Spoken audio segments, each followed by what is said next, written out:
Imagine you are a chess player sitting across from an opponent who has fewer pieces than you, a weaker economy, and no air force capable of projecting power beyond its borders. By conventional logic, you should win easily, but your opponent has spent 4 decades not trying to defeat you. They have been trying to make it impossible for you to leave the board without losing something important. That is the strategic situation the United States faces in the Middle East today, and Iran is the player who designed the board. Here is a data point that tends to surprise people. Despite decades of sanctions, 2 major wars fought by the United States in neighboring countries, and repeated cycles of military pressure, Iran today has a larger and more sophisticated network of regional influence than at any point since the Islamic Revolution of 1979.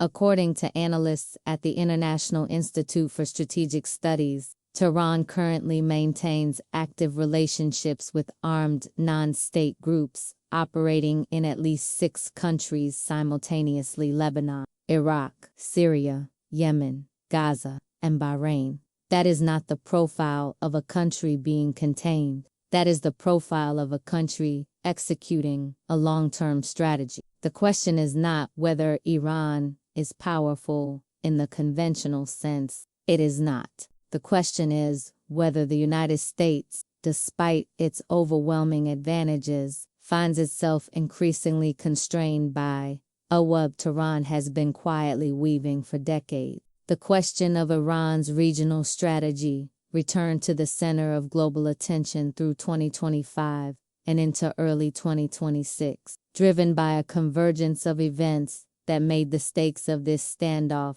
harder to ignore. Ceasefire negotiations in Gaza repeatedly stalled, partly because of Iranian influence over Hamas and Palestinian Islamic Jihad.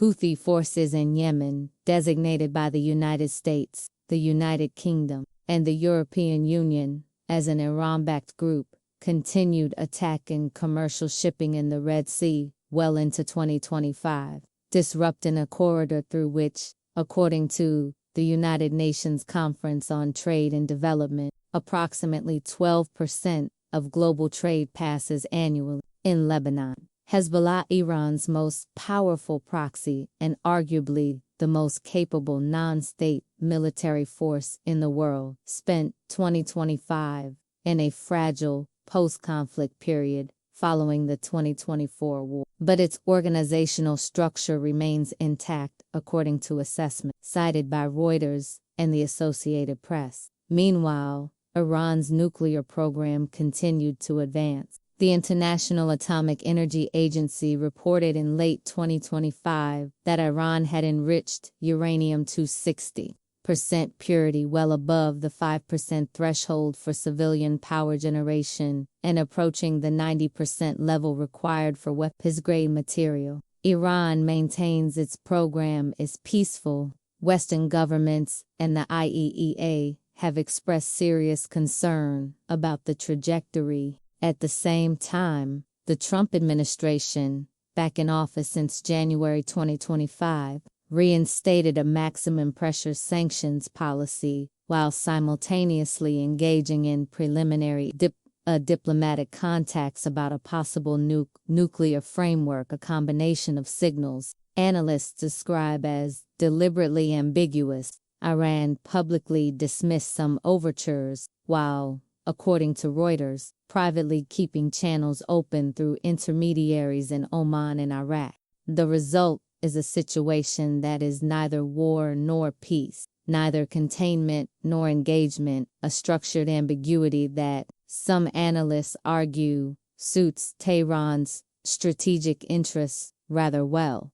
To understand why Iran operates the way it does today, you have to go back not just to 1979, the year of the Islamic Revolution that transformed Iran from a U.S. ally into a declared adversary, but further, to experiences that shaped the Iranian strategic mind. The first is the 1953 when the CIA and British intelligence engineered the overthrow of democratically elected Prime Minister Mohammad Mossadegh after he nationalized the Anglo-Iranian Oil Company. That event, confirmed by U.S. government documents declassified in 2013, embedded a deep institutional suspicion of American intentions into Iranian political culture that persists today. Revolutionary leaders do not invoke 1953 as ancient history. They invoke it as a living explanation for why Iran cannot trust American assurances. The second formative experience is the Iran-Iraq War of 1980 to 1988, in which Saddam Hussein's Iraq invaded Iran with tacit American support and used chemical weapons against civilian populations. According to the Washington Post, and later confirmed by declassified CIA documents, the United States provided Iraq with intelligence knowing it would be used to direct chemical attacks. Iran lost between 500,000 and 1 million lives in that war. The strategic lesson was unambiguous. Conventional armies can be defeated, and international law will not protect you when great powers decide to look away. From those two experiences grew a doctrine. Rather than building a conventional military capable of defeating the United States, an impossible task given the resource imbalance, Iran's Revolutionary Guards developed what they call the strategy of forward defense. Project Iranian deterrence outward into neighboring countries so that any conflict with Iran would automatically engage multiple theaters simultaneously. Lebanon, Iraq, Syria, Yemen, Gaza, each became a node in a network designed not to project offensive power, but to raise the cost of any military action against Iran to an intolerable level. The model was tested through Hezbollah, founded with Iranian assistance in 1982 by the 2006 Lebanon War with Israel. Hezbollah demonstrated that a well-trained non-state force could fight a modern military to a standstill. That outcome was studied intensely in Tehran, Moscow, and Washington alike. The geopolitical map around this confrontation involves multiple layers of actors, and understanding each one's logic is essential to understanding why the situation is so resistant to resolution. Iran's calculus is rooted in survival and regional primacy. The Islamic Republic's leadership, which includes both President Masoud Pezeshkian, who took office in mid-2024, and Supreme Leader Ali Khamenei, who holds ultimate authority, views nuclear capability as an existential insurance policy.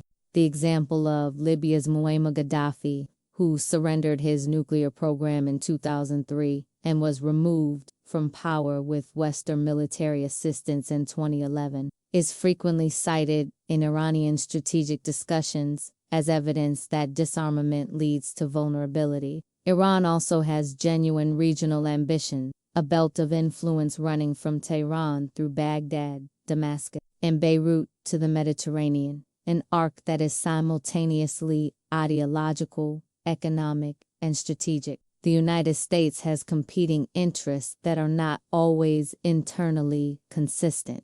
Washington wants to prevent Iranian nuclear weapons, maintain Israel's security, keep oil flowing through the Persian Gulf, and avoid another large-scale military commitment in the Middle East. These objectives sometimes pull in opposite directions. Preventing Iranian nuclear breakout might require military action that triggers exactly the proxy conflicts American commanders want to avoid. Israel, under Prime Minister Benjamin Netanyahu, views a nuclear-capable Iran as an existential threat and has conducted multiple covert operations, widely attributed by cybersecurity experts and government officials to Israel, including the Stuxnet cyber attack on Iranian centrifuges and the assassinations of Iranian nuclear scientists to slow Tehran's program. In 2024, Israel and Iran engaged in direct missile exchanges for the first time in history. Israel has signaled it reserves the right to strike Iranian nuclear facilities unilaterally, regardless of American preferences. Saudi Arabia, historically Iran's main regional rival, represents a different complexity. The two countries restored diplomatic relations in March 2023 in a Chinese-brokered deal that surprised many analysts. But the underlying competition for regional influence, which has a Sunni-Shia dimension but is primarily strategic and economic, has not disappeared. Russia and China both benefit from a United States strategically tied down in the Middle East. Moscow deepened military ties with Tehran after its full-scale invasion of Ukraine in 2022, according to U.S. Treasury Department assessments. Iran supplied Russia with Shahed series drones used against Ukrainian cities in exchange for advanced military technology. Beijing signed a 25-year strategic cooperation agreement with Iran in 2021, covering oil purchases, infrastructure, investment, and according to Reuters and the Financial Times, elements of security cooperation. Any honest account of Iran's regional strategy has to grapple with an apparent paradox. Tehran has expanded its geopolitical influence while operating under one of the most comprehensive sanctions regimes in modern history. Understanding how this is possible reveals something important about both the limits of economic pressure and the adaptability of the Iranian state. The sanctions architecture built by the United States and its allies since 2012 deepened significantly after the Trump administration's withdrawal from the 2015 nuclear agreement in 2018 was designed to deny Iran access to the international financial system, restrict oil sales, and block advanced technology imports. The numbers are severe. The International Monetary Fund estimated Iran's economy contracted by roughly 6% in 2019 following the sanctions reimposition, and annual oil exports fell from around 2.5 million barrels per day in 2017 to under 400,000 barrels per day at the peak of restrictions, according to the U.S. Energy Information Administration. But Iran developed an extensive evasion infrastructure, shadow tanker fleets, cryptocurrency transactions, barter arrangements, and front companies in third countries that allowed exports to recover substantially. By 2023 and 2024, Reuters and Bloomberg reported that Iranian oil exports had climbed back toward 1.5 million barrels per day, primarily flowing to China at significant discounts that benefited Chinese refiners while keeping Iranian state finances functional. The Houthi campaign in the Red Sea added a concrete economic dimension, according to the United Nations Conference on Trade and Development. The disruption to Red Sea shipping routes in 2024 produced a 33% drop in container traffic through the Suez Canal, forcing rerouting around the Cape of Good Hope, adding approximately 10 days and substantial fuel costs to each voyage. Insurance premiums for ships in the affected area rose dramatically. This imposed real costs on global trade, affecting consumers and businesses far from the conflict zone, and demonstrated Iran's capacity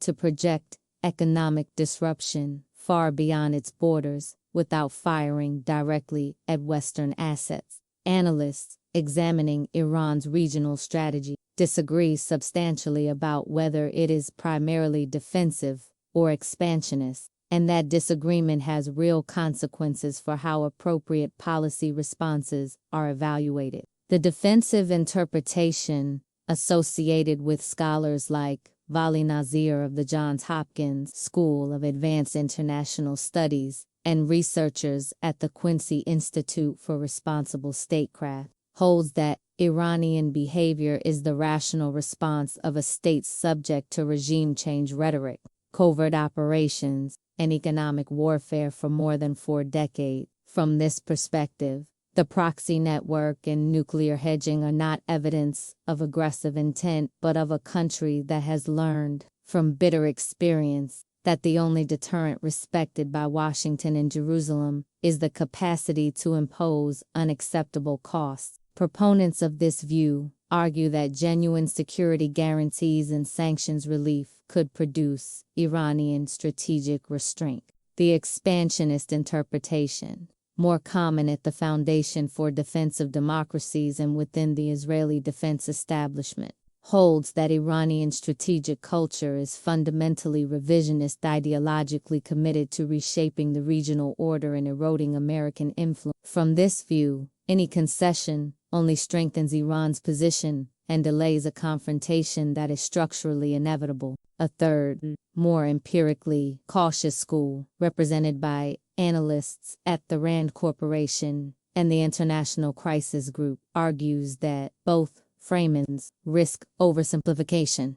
Iran is not a monolithic actor. The Revolutionary Guards, the Foreign Ministry, the Supreme Leader's Office, and the elected government have different interests and sometimes contradictory objectives. Iranian foreign policy is the product of factional competition as much as coherent strategic design. On the specific question of deliberate entrapment, analysts like Kenneth Pollack of the American Enterprise Institute have noted that the concept of deterrence by entanglement, making U.S. military action prohibitively costly through multi-front escalation threats, is well documented in Iranian strategic literature. What remains contested, as researchers at the International Crisis Group emphasize, is whether this architecture is stable.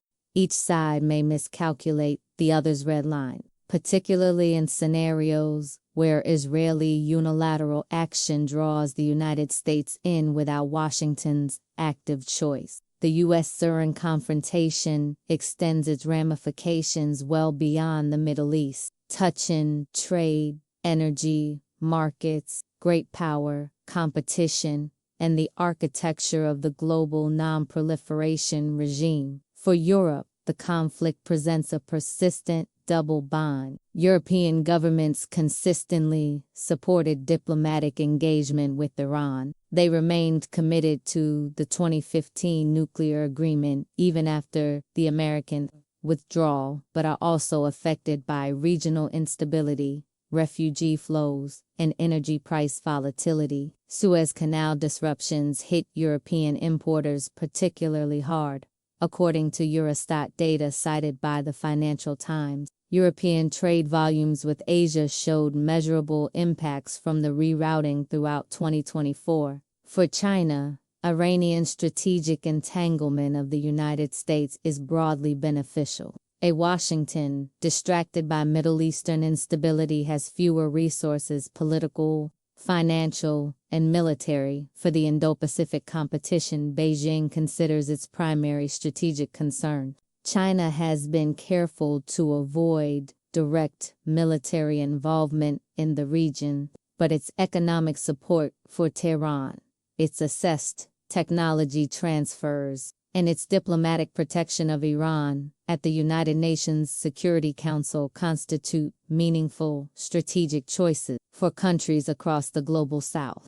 The Iranian case has become a reference point in debates about the legitimacy of unilateral sanctions regimes. The Council on Foreign Relations has described a growing erosion of consensus around Western-led multilateral frameworks, partly fueled by the perception that comprehensive economic warfare is a tool applied selectively according to geopolitical interests rather than legal principle. The non-proliferation dimension may carry the longest-term consequences. If Iran achieves threshold nuclear status, the capacity to build a weapon on short notice without actually assembling one, the precedent for other countries considering their own nuclear options could be significant. Saudi Arabia has stated explicitly it would seek nuclear capability if Iran achieves it. South Korea, Japan, and Turkey have all hosted domestic debates about nuclear options in recent years. The credibility of the Nuclear Non-Proliferation Treaty depends heavily on whether its constraints are actually enforced. Several specific indicators will determine how this confrontation evolves, and informed observers should monitor each of them. The most immediate is the state of diplomatic contacts between Washington and Tehran. Reuters reported in early 2026 that the Trump administration had conveyed messages to Iran through Omani intermediaries proposing outlines of a limited nuclear deal, enrichment caps in exchange for partial sanctions relief.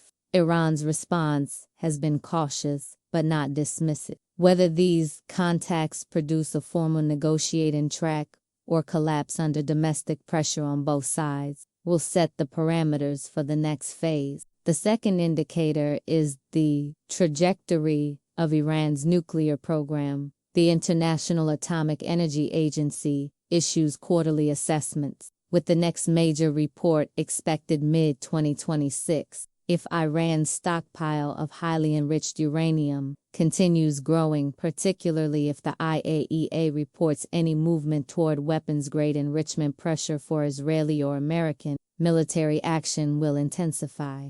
Third, watch the internal politics of Iran. Supreme Leader Khamenei, in his mid-80s, has not publicly designated a successor. The succession question within the Islamic Republic is among the most consequential and least transparent political processes in the world.